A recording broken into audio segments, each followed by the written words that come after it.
Muy buenas noches, Carlos Winograd. Muchísimas gracias por atendernos. No sé si está bien la conexión, Luciana. Perfecto. Les agradezco a ustedes por invitarme. Se ve perfecto y se te escucha perfecto.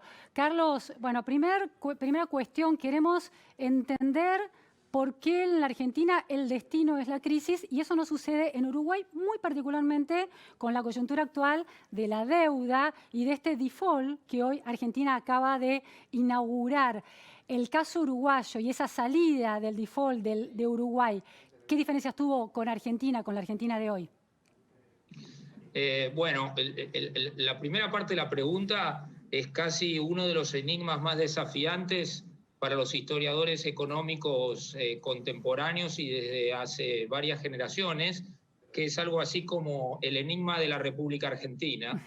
De manera que no voy a intentar responderlo porque es la pregunta clásica que hacen todos los intelectuales, que es cómo se explica la Argentina. Y voy a ir a la segunda parte, si me disculpas. Por favor, sí. Que es cuáles son las particularidades comparativas de Uruguay. Obviamente Uruguay está tan cerca que creemos que lo conocemos bien y todo es tan igual que al mismo tiempo descontamos que así sea. Somos muy parecidos, en el exterior casi no es imposible diferenciar nuestro lenguaje, nuestras caras son parecidas, nuestros gestos y nuestros humores, y sin embargo, siendo tan parecidos, por momentos somos históricamente tan diferentes. Esto sobrepasa la economía, tiene que ver con la cultura política, con la historia institucional de Uruguay. Uruguay que quiso ser parte de la Argentina, y casi dirían los historiadores, no los dejamos. ¿Cuáles son algunos elementos de la deuda sobre lo cual vos me acabás de realizar tu pregunta?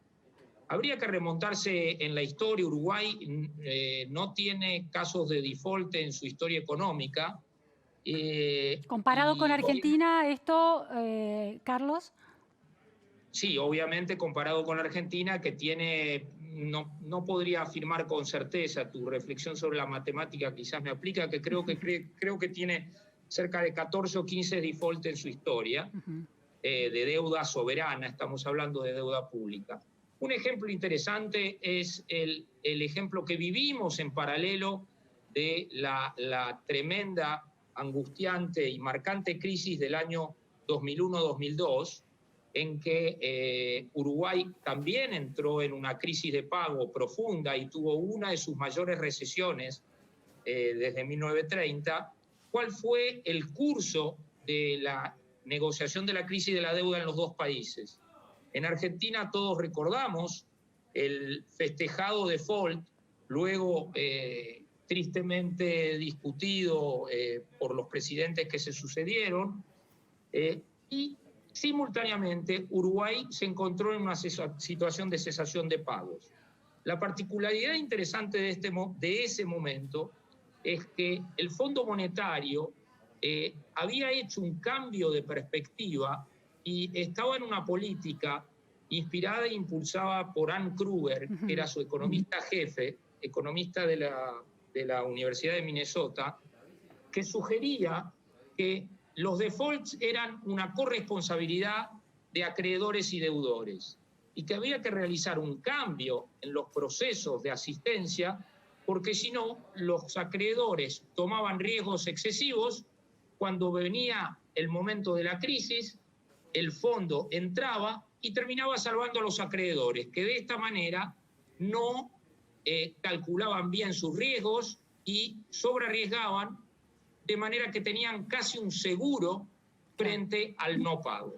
Entonces, Carlos, te hago una pregunta, te introdujo ahí una pregunta del presente.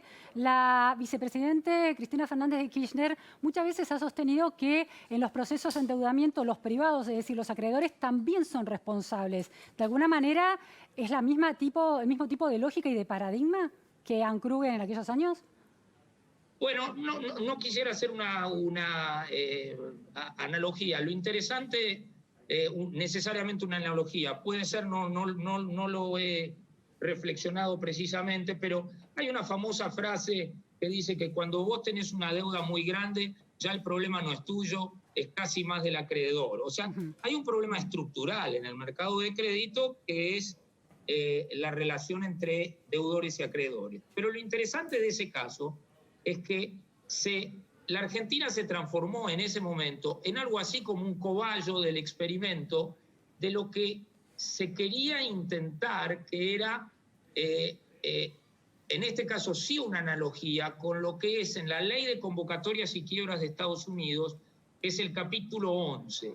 El argumento era, tenemos que tratar de reproducir para los países un mecanismo de resolución de crisis de deuda que sea más parecido a lo que sucede con el sector privado. Porque la realidad... ¿A qué se refiere con eso, Carlos? Eso se refiere a que una de las particularidades del mercado de la deuda pública, de la deuda soberana, es que no hay una jurisdicción que pueda ejecutar garantías en caso de conflicto. Vos no podés hipotecar un pedazo de la tierra de tu país, claro, porque no hay manera que la justicia te haga entregarla. Ahora, Carlos, para poder avanzar también a otros temas, te hago esta pregunta. El hecho de que que Kruger haya de alguna manera construido ese paradigma en ese momento, ¿por qué fue beneficioso para Uruguay? En cambio, no le resultó a Argentina. Bueno, tu pregunta, que respeta más los tiempos televisivos que yo, efectivamente toca el punto esencial. Argentina entró en default y Uruguay tuvo un conflicto muy, muy duro con el fondo porque no quería entrar en default. O sea, de la posición proactiva hacia el default de Argentina, en el caso uruguayo, la situación del gobierno de la época del presidente Valle era estrictamente lo contrario, era que no quería ir al default. De hecho, cuento un evento muy significativo. En el último periodo de negociación en Washington, la delegación uruguaya se retira de la reunión del fondo y está en default porque el fondo no va a realizar la asistencia. Se hace, antes de tomar el avión esa noche, se hace una reunión inesperada en el Tesoro de Estados Unidos, es como si fuera el Ministerio de Economía de los Estados Unidos, y la administración americana escucha a los uruguayos y dice, déjennos intentar, ustedes se podrían quedar un día más. Bueno, obviamente, el Tesoro interviene y impulsa una nueva reunión que es la que abre la puerta a lo que luego se conoció como la reestructuración, entre comillas, voluntaria, claro, que hizo que Uruguay no registrara un default. Ahora, Carlos, te traigo un poco... Solo para terminar, esto no le evitó a Uruguay que las agencias de notación lo pusieran en grado C, es decir, si el grado máximo es AAA, lo mandaran a grado C. Sin embargo, lo que sí le permitió es un retorno al mercado de crédito muchísimo más rápido.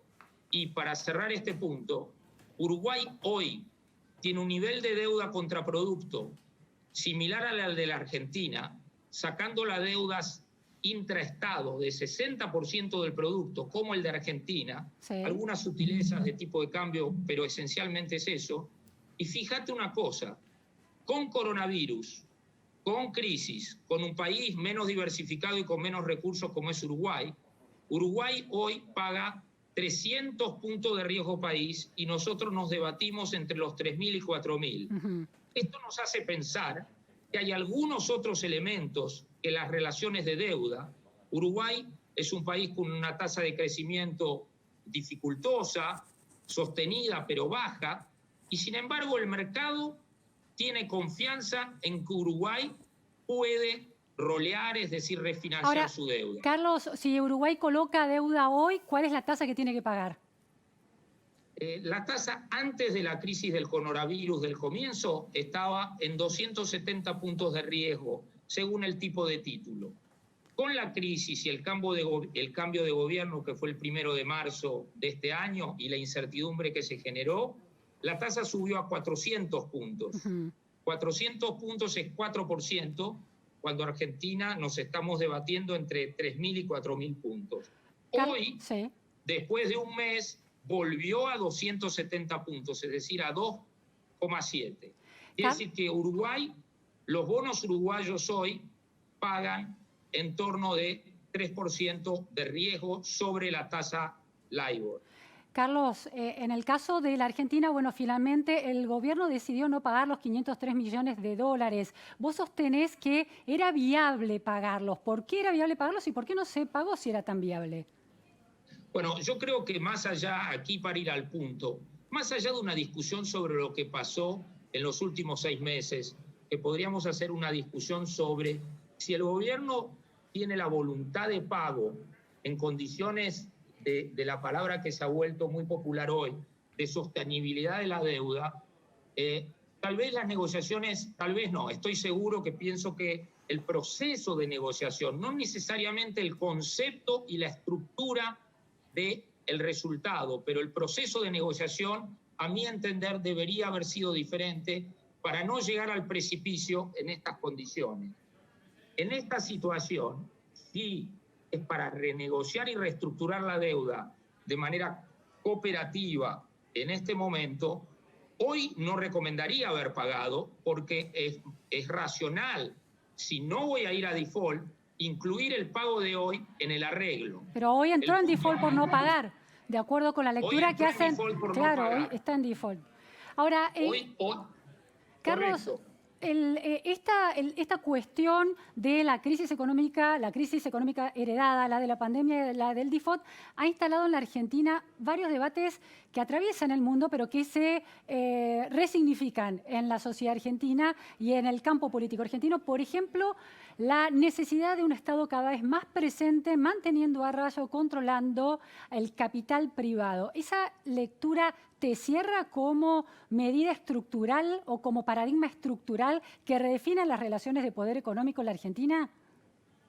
Yo creo que en esto hay en la Argentina, como en otros temas, una excesiva ideologización mezclada con un cierto romanticismo, perdón por el mal uso de la palabra, y un cierto romanticismo que hace mucho daño. Tenemos que ser prácticos. Existen países con diferentes niveles de participación del Estado, de diferentes tipos, y hay gobernanzas que explican que esto puede ser eficaz en ciertos casos y no ser eficaz en otros. Entonces yo creo que las buenas políticas públicas se tienen que basar en el conocimiento de la experiencia internacional, no en un provincianismo que ignore y que crea que cada vez tenemos que invertir la rueda, pero el conocimiento de la experiencia internacional nunca nos debe llevar a copiar y a reconocer las particularidades. Nosotros tenemos una fragilidad institucional, no vamos a discutir en este momento, no tenemos tiempo, las razones y la historia, tenemos fragilidades de gobernanza pública muy severas, tenemos una participación pública en términos de imposición, no de propiedad productiva, pero de imposiciones, es decir, de impuestos, muy alta. Es verdad, alguien dirá, Brasil es igual o más alta, pero también es verdad que la performance de la economía brasileña en los últimos 30 años es extremadamente deficiente y la situación política de Brasil en la actualidad no es muy estimulante como ejemplo para seguir. Es decir, Brasil es un mito que crece. Y la última cuestión, Carlos, tiene que ver con esta idea también instalada a partir de todas estas crisis externas, es si hay crisis externas, lo mejor es cerrarnos y volver al mercado interno y a ser proveedores de ese mercado interno. ¿Conviene eso? ¿Hay que cerrarse? Creo que esto está en línea con la reflexión precedente que completaría diciendo que en Argentina la historia de la gobernanza pública empresaria ha sido extremadamente deficiente. Y no es un caso único. Pocos países europeos, tal vez uno que conozco mucho, que tiene una cultura corporativa pública muy particular, es Francia. De todos modos, en los últimos 25 años, y comenzado por el presidente socialista François Mitterrand, después de hacer una extensa nacionalización, fue el gobierno socialista el que realizó la mayor parte de las privatizaciones de las empresas públicas francesas. Yo solo quisiera cerrar que me parece que desconocer las particularidades institucionales de la Argentina nos llevará a un fracaso más y no ahondaría en ese tipo de experimentación de laboratorio basada en algunas premisas ideológicas con ignorancia histórica. Respecto a la apertura, la Argentina es un país grande en términos de tamaño, pero pequeño en términos de su economía. La fantasía de la autosuficiencia puede resultar muy cara. De todos modos, en una serie de sectores en que la Argentina se ha desarrollado, deben ser preservados y racionalmente estimulados. Hay nuevos sectores que tenemos una enorme oportunidad, que son como el sector de la industria del conocimiento, que tenemos que tener muchísimo cuidado con esta especie de industria nueva en que la Argentina está mostrando un enorme talento, que es el segundo foco exportador de la Argentina hoy, en destratarlo nuevamente por algunas nociones arcaicas o medievales en términos de la organización de los sectores. Respecto a la apertura, para finalizar, la economía argentina hoy es una de las más cerradas del mundo. La apertura o la cerrazón de la economía debe ser analizada en el contexto de tus capacidades y de tus realidades. La Argentina tiene ventajas comparativas para competir en el mundo descomunales en un sector que muchos otros imaginan como un sector del precapitalismo, que es el sector agroindustrial. La Argentina en este sector es un jugador de clase mundial. Este sector es un sector que tiene demanda mundial y que va a seguir teniendo, porque los países asiáticos, que son los de mayor crecimiento, no tienen capacidad de producción de alimentos. Muchísimas gracias, Carlos, por estas reflexiones. Importante, la Argentina es ya hoy una economía cerrada. No nos protegerá de las vicisitudes externas porque no nos estuvo protegiendo, de hecho. Muchas gracias, muy buenas noches. Buenas noches y gracias a ustedes. Gracias.